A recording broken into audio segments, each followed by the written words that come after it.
Halo sahabat, selamat datang kembali di channel Suksespedia. Sudah pernah makan belut? Sangat enak bukan? Nah, bagi kamu yang ingin membudidayakan belut, perlu diketahui ya bahwa belut juga butuh makanan yang enak-enak agar nantinya dia enak dimakan juga. Belut memang lagi naik daun nih, mungkin karena sering muncul sebagai makanan enak yang dimakan artis-artis di drama Korea. Ya, karena pasar belut semakin menguntungkan dan demand semakin besar. Peternak belut harus berusaha nih agar belutnya cukup tumbuh besar dan juga cepat panen. Makanan apa saja sih yang bisa bikin cepat panen? Simak video ini hingga akhir untuk menemukan jawabannya. Inilah dia jenis-jenis pakan belut alami dan buatan agar cepat tumbuh besar, versi dari Suksespedia.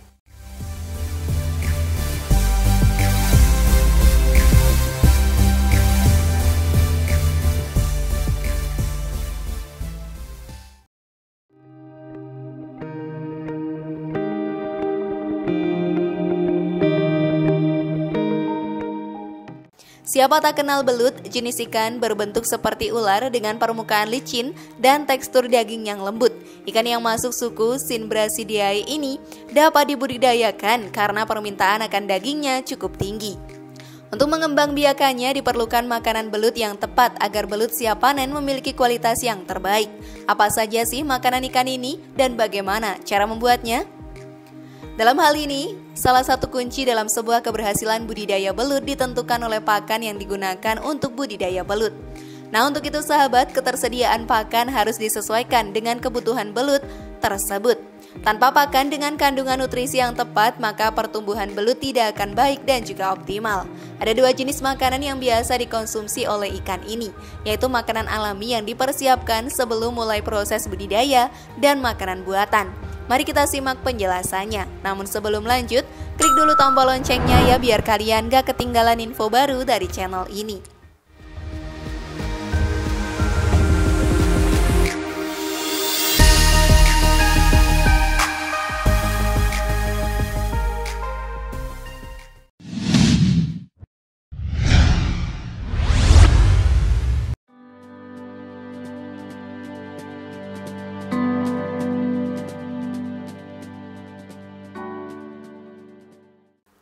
Keong mas. Pakan alami yang pertama yang bagus sekali untuk pertumbuhan belut adalah keong mas. Keong mas atau keong sawah merupakan jenis siput air tawar yang mudah ditemukan di perairan air tawar Asia tropis, seperti di sawah, di rawa-rawa, dan sungai. Keong sawah juga memiliki kandungan gizi yang tinggi, apalagi dalam kondisi segar atau basah. Karena memiliki protein 12%, kalsium 217 mg, rendah kolesterol, 81 garam air dalam 100 gram keong dan sisanya mengandung energi, karbohidrat, dan juga fosfor. Sementara kondisi kering kandungan protein 57,76%. Selain mudah didapatkan dan ketersediaannya melimpah di alam, keong mas merupakan salah satu pakan yang baik untuk perkembangan belut. Cara pemberian pakan belut dengan keong adalah pertama, pisahkan daging keong dengan cangkangnya dengan cara masukkan keong ke dalam air mendidih sekitar 5 menit. Kemudian angkat dan dinginkan. Kemudian daging keong akan dengan mudah dicongkel atau dikorek dari cangkangnya. Timbang daging keong ya sesuai kebutuhan bobot pakan belut per harinya. Lalu cincang keong kecil-kecil atau sesuaikan dengan mulut belutmu. Taburkan cincangan keong tersebut pada kolam belut.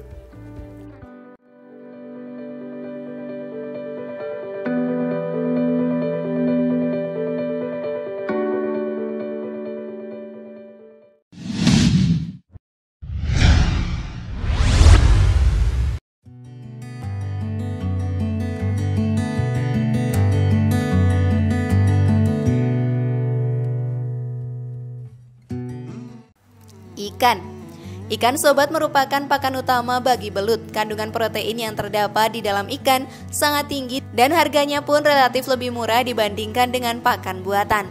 Pakan jenis ini cocok untuk belut saat masih bibit. Jika sebelum kita memasukkan belut ke tempatnya atau media hidup belut bisa berupa drum atau kolam, kita bisa memasukkan ikan-ikan kecil terlebih dahulu untuk makan mereka ya.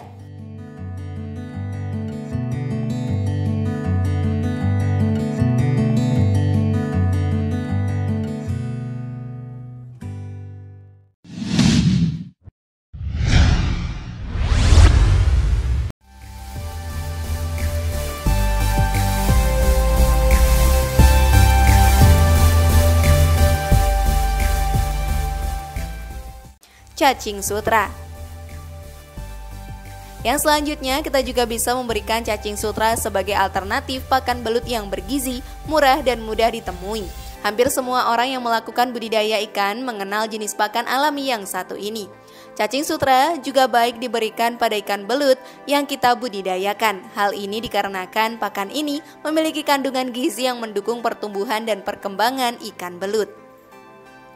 Bisa dibilang sahabat kalau cacing sutra adalah pakan terbaik untuk belut sebab kandungan gizi di dalamnya cukup tinggi, yaitu 51,9% protein, 20,3% karbohidrat, dan 22,3% lemak. Cara memberi pakan belut ini pun mudah, tinggal ditimbang sesuai kebutuhan kemudian langsung masukkan ke dalam kolam. Tak hanya itu, cacing sutra ini bahkan juga sangat mudah dibudidayakan sendiri loh sahabat.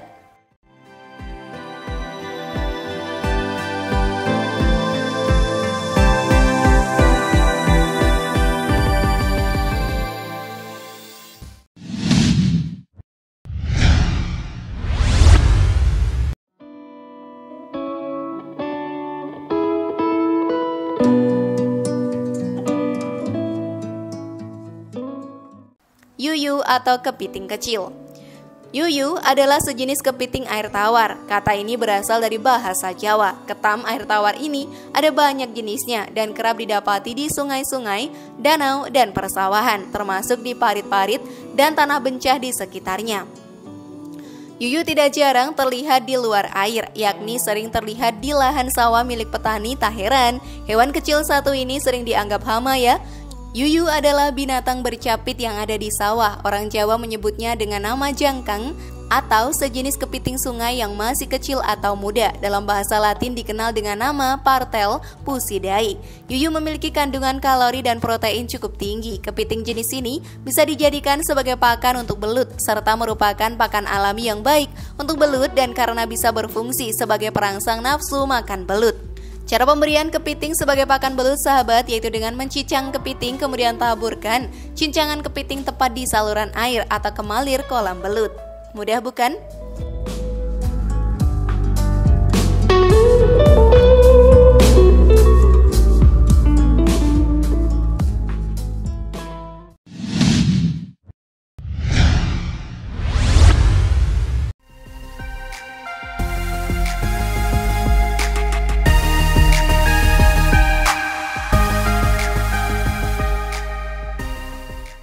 Pasta buatan. Pasta atau pakan belut yang akan digunakan untuk menghemat produksi budidaya belut, maka peternak bisa menggunakannya dengan pakan selingan. Pasta dalam hal ini bisa buatan sendiri maupun pakan belut pabrikan, memang masih harus digunakan dan tidak ditinggalkan. Sebab pasta akan digunakan untuk pertumbuhan belut yang dibudidayakan. Cara pemberian pasta untuk pakan belut adalah dengan mentaburkan ke seluruh area kolam. Tak sampai beberapa menit, biasanya anakan belut segera menyantapnya. Pasta diberi maksimal 3 kali seminggu. Dosis pemberian pasta 5% dari bobot bibit yang ditebarkan. Bila bibit yang ditebarkan 40 kg, maka pasta yang diberikan sekitar 2 kg saja. Pasta adalah pakan belut buatan yang diolah dari campuran berbagai macam bahan. Pasta termasuk pakan buatan yang sangat baik untuk mendongkrak pertumbuhan belut dengan cepat. Kandungan nutrisi bisa kita sesuaikan dengan meracik komposisi bahan-bahan pasta. Berikut ini akan dijelaskan cara pembuatan pasta dan cara pemberian pasta untuk pakan belut. Sahabat, bahan-bahan untuk membuat 1 kg pasta ini adalah daging ikan rucah atau keong 750 gram. Kemudian pasta ikan 200 gram, tepung tapioka 1 sendok makan untuk setiap 1 kg pasta yang akan dibuat, dan air secukupnya.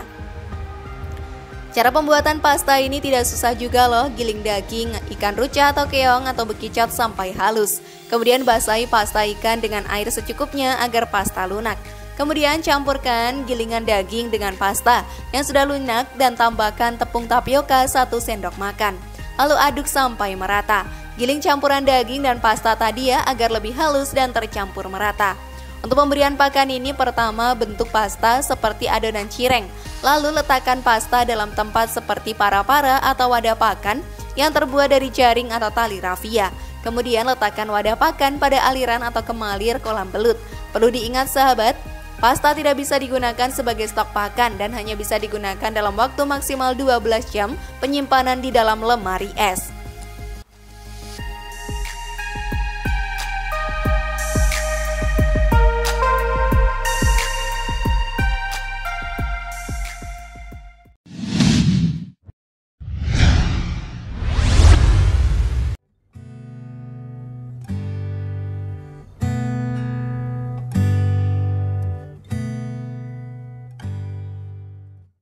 Vitamin belut. Agar dapat tumbuh dengan baik, manusia memerlukan asupan gizi yang baik. Sebagai salah satunya ialah pemberian vitamin yang cukup sebagai sumber energi dan penambah nafsu makan.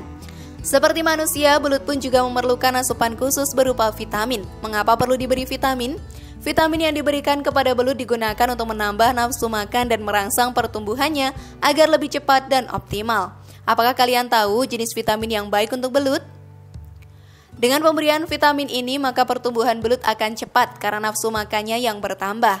Apakah kalian tahu apa itu molasses? Molasses atau tetes tebu merupakan bahan tambahan alami yang digunakan dalam pemurnian gula. Bentuk molasses berupa cairan kental berwarna coklat kehitam-hitaman, memiliki bau khas, memiliki rasa sepat manis. Molasses biasanya diberikan pada ternak sapi, kuda, dan juga ayam.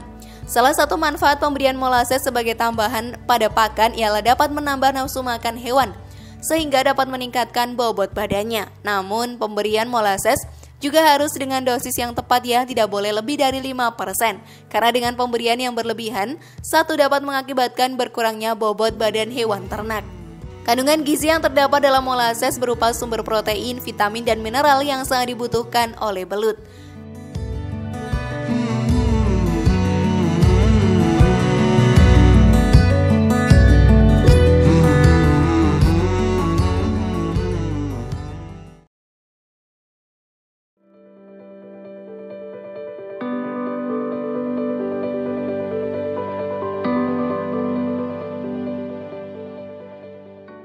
Nah begitu ya sahabat, pakan mana nih yang kira-kira jadi favorit belut kamu di rumah? Share pendapat menarik kalian di kolom komentar ya. Semoga informasi tadi bermanfaat. Terima kasih sudah menyaksikan channel kami. Mari membangun channel Suksespedia dengan cara klik tombol subscribe, like, share, dan aktifkan tombol loncengnya. Sampai jumpa di video berikutnya. Dan jangan lupa tonton video yang lainnya.